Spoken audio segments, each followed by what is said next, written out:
Welcome sa Tagalog Horoscope, ang iyong gabay sa pang-araw-araw na buhay.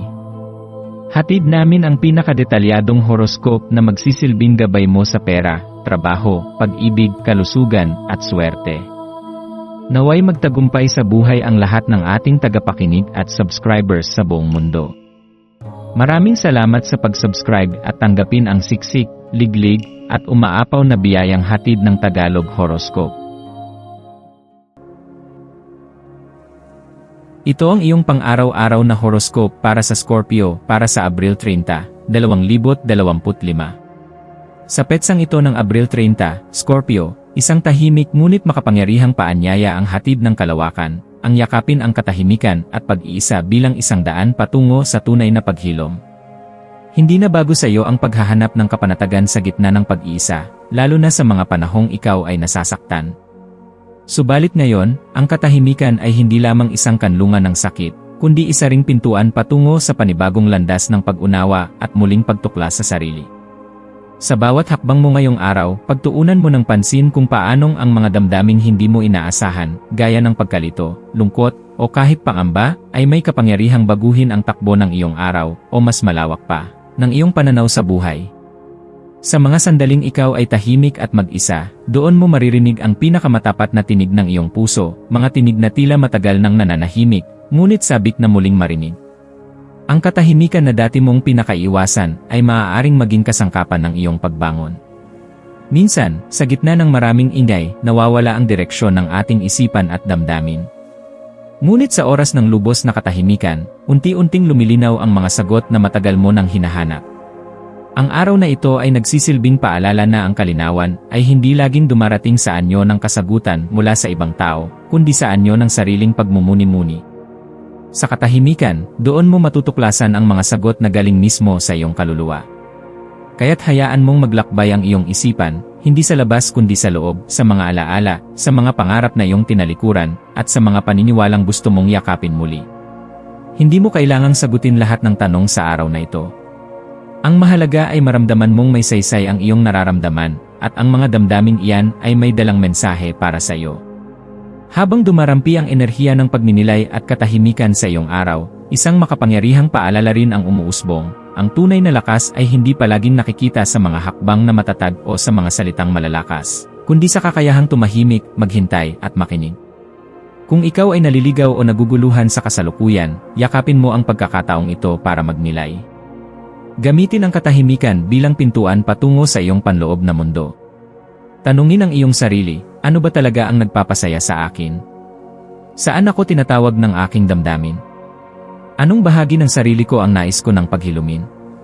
Ang mga tanong na ito, bagamat simpleng pakinggan, ay may kakayahang baguhin ang daloy ng iyong paglalakbay sa buhay.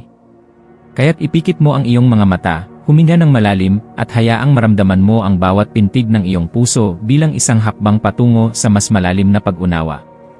Sa gitna ng iyong panloob na paglalakbay, isang mahalagang aspeto ng iyong araw ay ang sining ng koneksyon. Ang araw na ito ay nagsusulong ng pakikipag-ugnayan, hindi lamang sa iba, kundi sa sarili mo rin.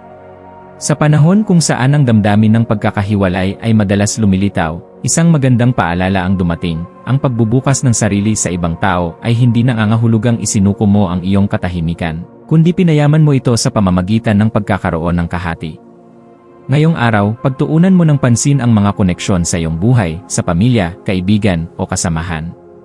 Maaari mong madiskubre na sa simpleng pakikipagkwentuhan, may kaginhawaan ka palang hinahanap. Ang mga bagong ideya ay maaaring magsimula sa simpleng palitan ng salita. Huwag mong ipagkait sa sarili ang pagkakataong lumago sa pamamagitan ng pakikinig sa iba at pagbabahagi ng iyong mga saloobin.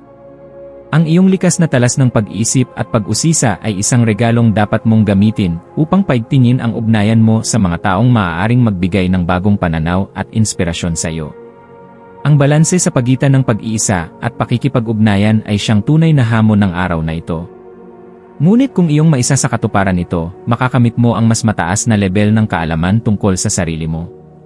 Hindi mo kailangang mamili kung alin sa dalawa, maaari kang mamuhay sa gitna ng katahimikan at koneksyon, at mula roon, isilang ang bagong bersyon ng iyong sarili.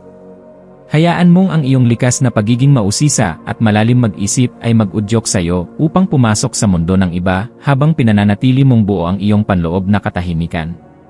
Kapag nahanap mo ang tamang ritmo sa pagitan ng pakikinig sa iyong sarili at pakikisalamuha sa iba, bubukas ang pinto ng mas malawak na posibilidad sa karera, sa personal na relasyon, at higit sa lahat, sa iyong espiritual na pag-unlad.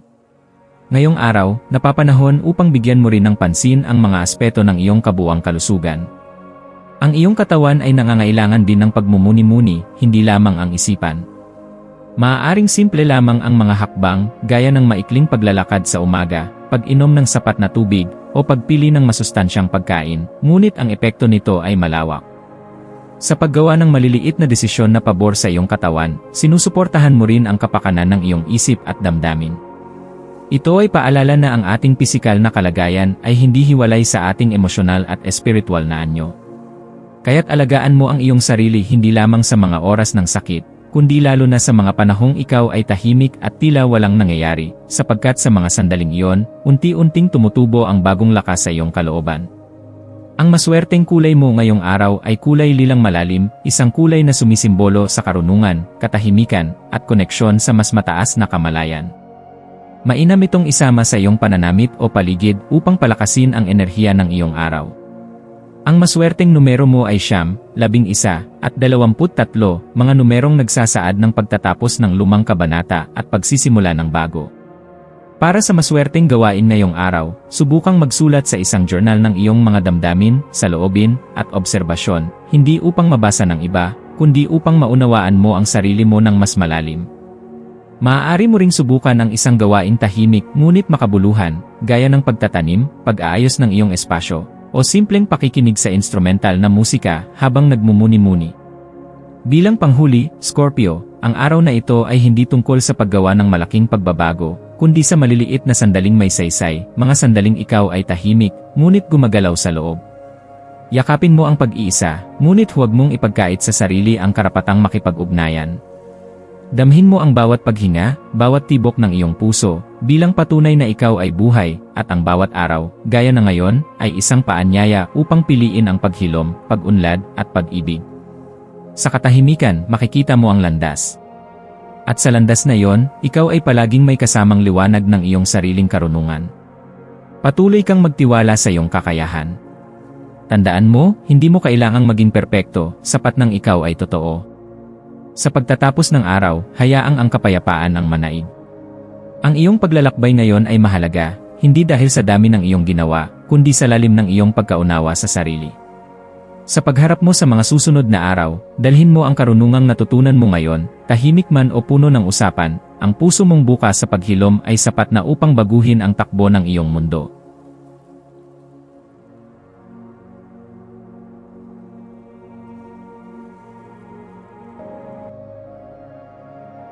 Tayo ay magkaroon ng kaunting sandali upang ipagdasal ang lahat ng mga dalangin ng ating mga subscribers, na sana'y matamo nila ang kanilang mga pinapangarap sa buhay, magandang trabaho, mabuting kalusugan, payapa at masayang pamumuhay, at siksik, liglig at umaapaw na biyaya at kayamanan. Ipinagdarasal namin ng mataimtim ang lahat ng mga komento sa nakaraang video, at hinihiling namin, Panginoon, na pagpalain mo ang ating mga subscribers ng masayang buhay sa mundong ibabaw. Maraming salamat po. Maaari kayong mag-subscribe sa aming channel na Daily Prayer, kung saan nag-a-upload kami ng pang-araw-araw na Catholic Gospel Readings, Reflections, at Daily Rosary Reading para sa lahat ng misteryo ng araw. Tulungan ninyo kaming buuin ang community na ito at mag-subscribe na. Ang link ay nasa description box. Maraming salamat sa panonood ng iyong horoscope ngayon araw. Naway gabayan ka ng mga bituin sa iyong landas. Huwag kalimutang mag-like, share, at subscribe para sa iba pang cosmic na kaalaman. Hanggang sa muli, manatiling konektado sa universo,